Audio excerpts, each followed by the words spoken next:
Vamos analisar então Êxodo capítulo 7, verso 3 e responder esse texto à luz da doutrina do livre-arbítrio. Parece que esse texto contradiz, né, a doutrina do livre-arbítrio. Por quê? O que diz aqui o texto? Ó? Eu, porém, farei o coração de Faraó resistir. Eu estou lendo na NVI, mas na Almeida está assim: eu endurecerei o coração de Faraó. E embora multiplique meus sinais e maravilhas no Egito, ele não os ouvirá.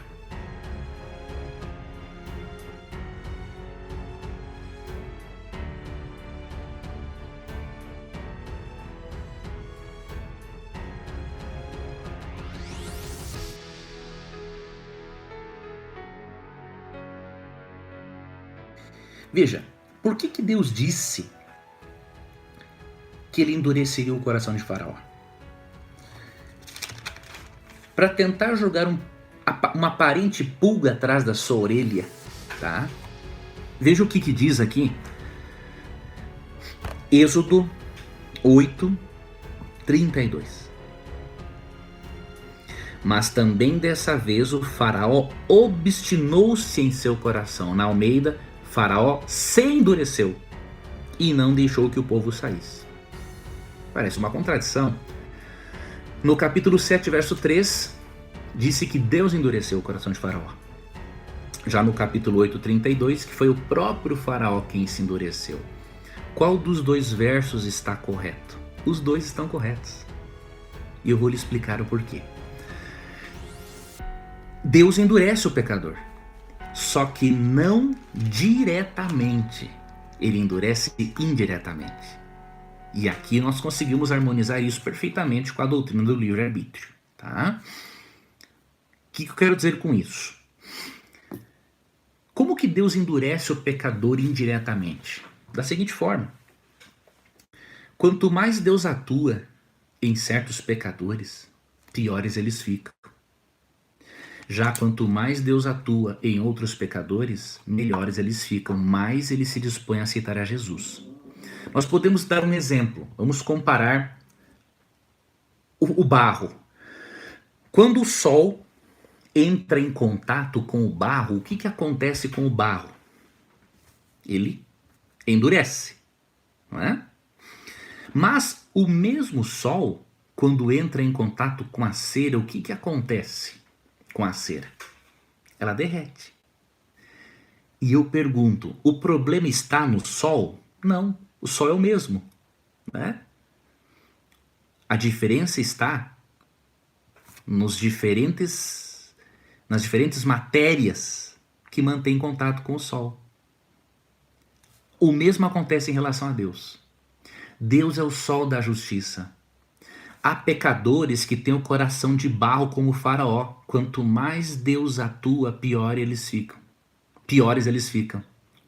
Então Deus endurece-os, só que de forma indireta. Porque na verdade Deus está tentando salvá-los. Agora, de forma direta, Deus não endurece ninguém. Porque o capítulo 8, verso 32 diz que foi o próprio Faraó quem se endureceu. E não podia ser diferente. Por quê? Olha o que diz, por exemplo, Ezequiel 18:32, ó. Pois não me agrada a morte de ninguém. Palavra do soberano Senhor. Arrependam-se e vivam. Então jamais um Deus que não se agrada da morte e que convida o pecador a se arrepender, jamais ele poderia endurecer alguém diretamente.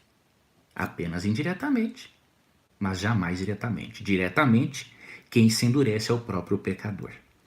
Quanto ao livre-arbítrio, eu vou dar para você, Fernando e demais alunos, uma explicação breve, porque é um assunto muito amplo e eu gosto muito. E nós vamos abordar isso bem detalhadamente no seminário, tá? Temos ou não livre-arbítrio? A resposta é sim e não. O que eu quero dizer com isso? Primeiramente, não. Na verdade, primeiramente sim, porque nós somos seres morais. Seres morais têm que ter livre-arbítrio para serem morais. Tá? Então, por exemplo, Apocalipse 22:17 diz assim: quem quiser, receba de graça a água da vida. Então, temos livre-arbítrio? Sim. Entretanto, não temos o total livre-arbítrio. Aí é que entra o meu não. Por quê? Porque o nosso livre-arbítrio, ele é corrompido pelo pecado. Então, por exemplo, vocês lembram de Romanos 7? Paulo diz assim, olha, eu não entendo o meu modo de agir.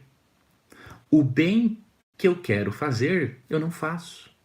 E o mal que eu prefiro não fazer, eu faço.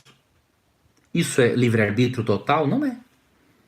Se Paulo tivesse, você e eu, livre-arbítrio total, nós sempre faríamos o bem que queremos fazer, mas muitas vezes praticamos o pecado que não queremos, mas porque gostamos e não queremos, vamos e fazemos. Então o nosso livre-arbítrio é parcial. O calvinista, ele erra em dizer que o nosso livre-arbítrio é zero. Por que que ele erra? Porque a Bíblia não ensina isso. A Bíblia diz, por exemplo, em Josué 24:14, né? Josué é inspirado pelo Espírito Santo, Josué 24:15, né? Até vou ler esse texto para você ver que mesmo que o nosso livre-arbítrio seja corrompido, parte dele ainda existe para que nós sejamos seres morais livres, né? Nós não seríamos seres morais se não tivéssemos livre-arbítrio, seríamos robôs, né? Agora, temos que reconhecer o nosso livre-arbítrio, ele foi corrompido pelo pecado, mas ele não foi apagado. O calvinista pensa que foi apagado, diríamos assim, mas não, ele foi corrompido, é diferente. E Josué, capítulo 24, verso 15, diz assim, ó: se porém não lhes agrada servir ao Senhor, escolham hoje a quem irão servir. Isso aqui é um livre-arbítrio parcial.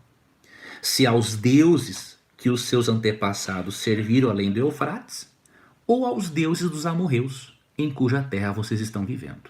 Mas eu e a minha família serviremos ao Senhor. Então este é um livre-arbítrio parcial, não total, porque o pecado nos corrompeu. Por isso é que nós precisamos da condução do Espírito para exercermos devidamente o nosso livre-arbítrio. E esse texto que eu vou ler agora, ele é até usado pelos calvinistas, né, para dizer que nós não temos livre-arbítrio, mas é o contrário. Eles têm que ler o texto com atenção. O que diz aqui? Ó, Romanos 2:4. Ó. Ou será que você despreza as riquezas da sua bondade, tolerância e paciência, não reconhecendo que a bondade de Deus lhe conduz ou leva ao arrependimento? Veja, Deus, ele conduz o nosso livre-arbítrio. Ele não nos pega pelo colarinho para fazermos as coisas que ele quer que façamos. Então ele conduz. Ok? Ele nos ajuda a tomarmos as decisões corretas. Porque sozinhos nós não conseguiríamos. Mas ao mesmo tempo não podemos dizer que não temos nada de livre-arbítrio, porque senão não seríamos seres morais livres e nem passíveis de julgamento. Como que eu vou ser julgado por Deus se eu não tenho a liberdade? Se eu fui programado para ser do jeito que eu sou? Não tem lógica. Okay? Então nisso o calvinista realmente falha mesmo, tá?